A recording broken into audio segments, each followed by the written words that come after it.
Before we go, some sad news to pass along. I don't know how many of you remember the late, great Bernie Marcus, of course, the co-founder of Home Depot. Remember those days with Arthur Blank and later on Ken Langone? The concept of a large store that would have anything handy you needed. And he would routinely joke with me many years afterwards that he wasn't handy himself.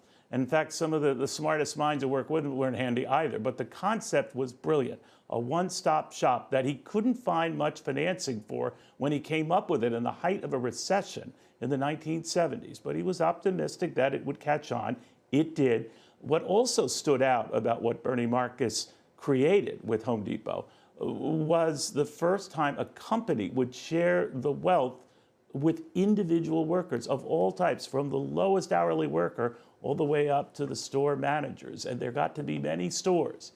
When I would have him and Ken Langone on my show many, many times, the two were like, oh, I don't know, Abbott and Costello. They were always zinging each other, ribbing each other, and sometimes ribbing me as well. But what also stood out about Bernie Marcus was his decency. It needn't matter the politics. He loved, obviously, Donald Trump, had a great fondness for getting this country back to greatness and back to recognizing the value of hard work.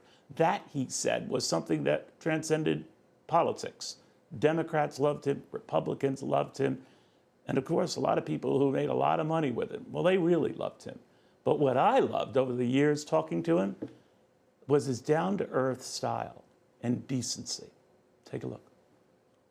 When we started the Home Depot in 1978, I was broke. I was broke. You had Arthur Blank, you had myself, you had Ken Langone, who was trying to raise the money to get us started. By the way, all of us were broke. Ken Langone was not the big guy he is today, okay? He also was struggling a lot.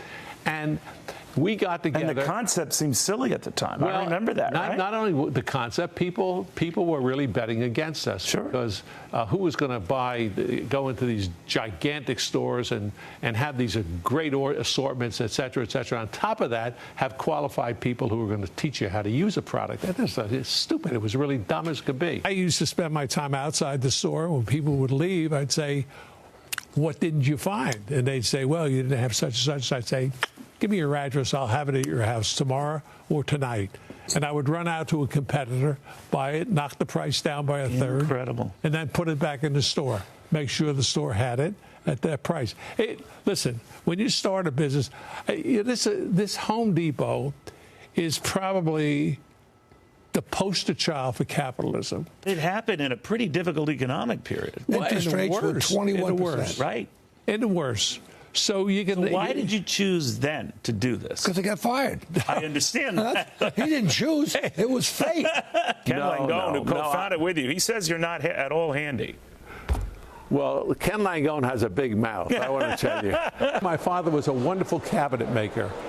He was from Russia, and he could make anything. And he was too good for me.